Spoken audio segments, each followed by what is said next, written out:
Oh, damn! The new armor has leaked!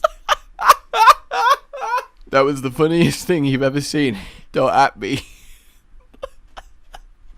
Hello, fellow hunters.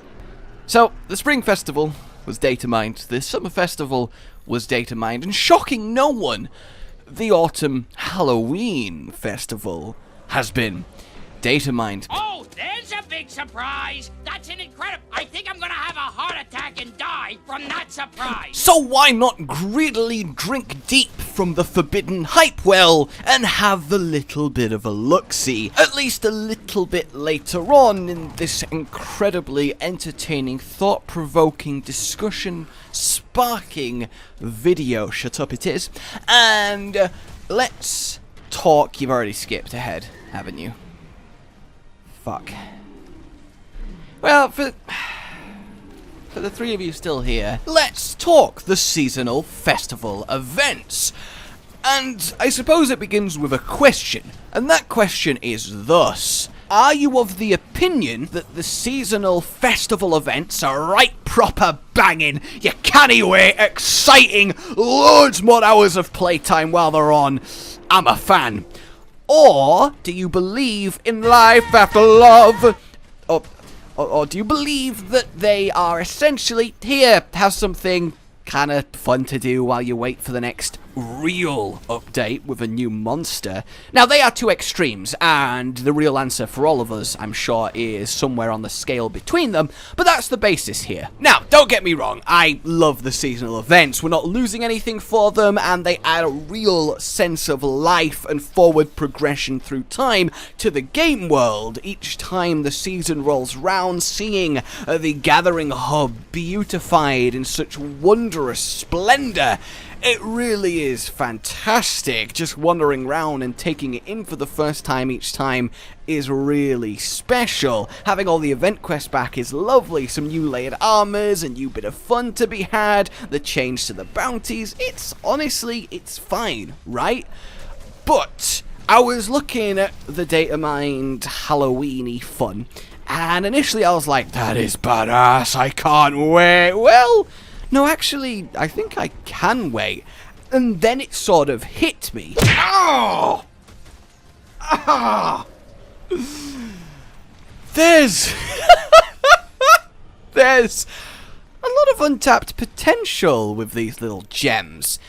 Look, they're never going to and shouldn't cater to those of us like me who have played all of the events, all of the things, constant hundreds of hours. Ah! They're great for people who haven't maybe played in a while and like, cool, a thing's on, let's go back team and do a few hunts and yeah, get some new stuff. And really, that's a very fair use of them. But I do think they should permeate further than just a single decorated boat behind a loading screen. I feel like they could be more of an actual world event, expand even into the wild itself. Because ultimately I played the spring event to death and then kind of didn't do much with the summer, even though they had essentially the same amount of content. Chiefly, of course, that is likely a culprit of the relative newness of the game. That's inevitable. But I also do think it's because, again, they lack just a little bit of something. So for me, I'd like a little storyline with each event. Nothing crazy, much like the little storyline you go on when a new monster is introduced, like the most recent Behemoth crossover. Unlocking him is a fun little journey. And if you got something like that at the start of a festival, I think it would make it just a little bit more of a special experience. So let's say you open up the game, you're in Astera, and someone's like, "Oh, Hunter, Sapphire Star, help us!" What's wrong? Because, you know, I'm a badass. And they're like, "Oh, the supplies for the Harvest Festival, they got waylaid and, like, ransacked by monsters. Please, go fetch them." And you're like, "Okay." And then you go fight a Rathalos with spooky pumpkins stuck to his tail spikes, or a great Jagras that ate a crate of fireworks, so when he spits stomach acid at you, it's also quite a beautiful display as they fire out of his gut. And it's nothing mental, right? But it adds a little bit of flavor to the whole ordeal. So you do a few of these cool little hunts, you know, get a few little rewards, and then they're like, cool, you did it! We can have the festival. Then you go up to the boat and you get the lovely cutscene showing it all decorated. And look, I'm not saying that's suddenly going to turn the festivals from fine to the best thing ever. And look, it's only going to add maybe an hour or two of extra content. But I think it would make it more impactful. And that's kind of what I'm going for here. And yeah, I realize I essentially just did a Monster Hunter fetch quest. But still, alright, when you're hunting, everything's okay. But I'd love to hear your thoughts, actually, and your ideas. If you got a little bit of a free reign to reasonably spice up the seasonal events, how would you go about doing it? And please let me know if you think I'm just being like, okay man, whatever you say, I think they're fine here, because I get a lot of people saying, yay, whatever, seasonal festival, yeah, great. And then I get a lot of people like, oh, it's the best thing ever. So I am curious where the true consensus lies, so let's get some lovely discussion. So let's get on to the goodies then. I've yapped on long enough. Here is the Pumpkin Knight armor, and look, if you're now going, that is spoilers. How could you just suddenly, like, why did you click this video, you ding dong? So it's just simply badass. So this is the Harvest armor. It's the Harvest Autumn Festival, but it is definitely spooky Halloweeny themed, and it used to be known as the Moskal armor. It's a set that always used to be quite quirky and fun to wear, at least visually, brought back in World's Fidelity, and I am kinda okay with that. It really does look badass. So obviously you must be thinking, whoa, what is the female version? My word! Well, fuck's sake, come on!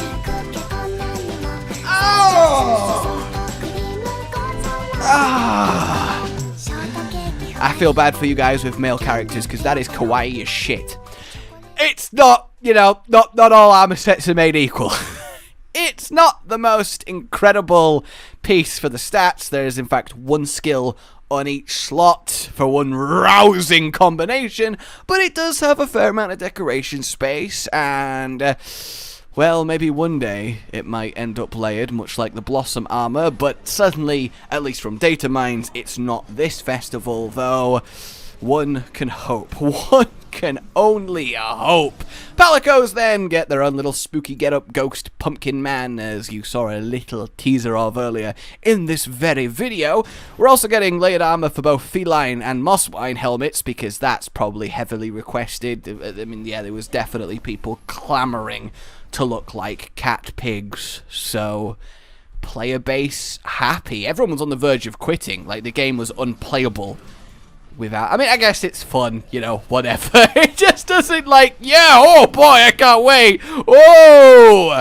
And then one of the actual coolest things, really, is some new jewel blades, which are the Downy Crake Battens, which have someone just caught this legendary rare bird and shoved a stick in it, and you're now gonna beat monsters to death with adorable fluff balls? By the pumpkin chin of Halloween Oregon, I am down! Though, I feel like now every Downy Crake in our rooms is eyeing us very nervously. Yeah, I'm watching you, you little fluff ball! Oh my god! And then, coming with the arch-tempered Kushala and Teostra, we are getting the Dante set as layered armor, which I'm not quite sure if I like getting a crossover as layered, because look, it's fine. A lot of people do like it for fashion purposes, but do we want a load of hunters running around in leather jackets? I don't know. It just seems a little bit on the silly side, but then again, they're making pig helmets and cat helmets, so you know what, go nuts. A lot of people want this, and yeah, fair enough, it's going to be a popular layered armor, but the star of the show for me is we are getting the Guild Cross layered armor. For the grace, for the might of the Lord, for the home of the holy, for the faith, for the way of the sword, give the light so holy. I love this armor so much. The waist especially. The Deus Vault inside me needs it.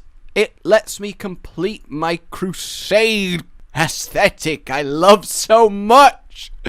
Honestly, if I could have chosen just one more armor set to become layered out of everything in game, it would be a hard choice between this and Damascus, but I think I would ultimately err towards Guild Cross, just because Damascus is more readily usable, at least the chest, and I am over the moon. I am absolutely over the moon. We've also got lovely data mines of the Gamma Teostra and Gamma Kushala armor.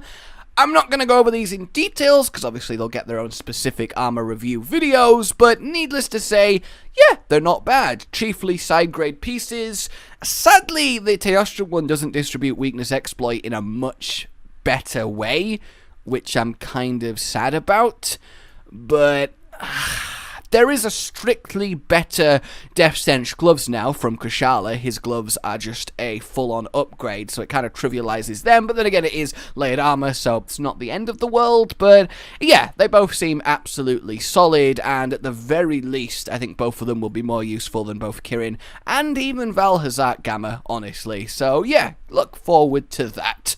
So, that's about it. I hope you enjoyed this, and do let me know if you like me covering these little early sneak peeks. I know a lot of people are sometimes like, I'd just rather wait till it's official, but honestly, I can't resist. I just accidentally got spoiled myself, so now I'm sharing that with thousands of people.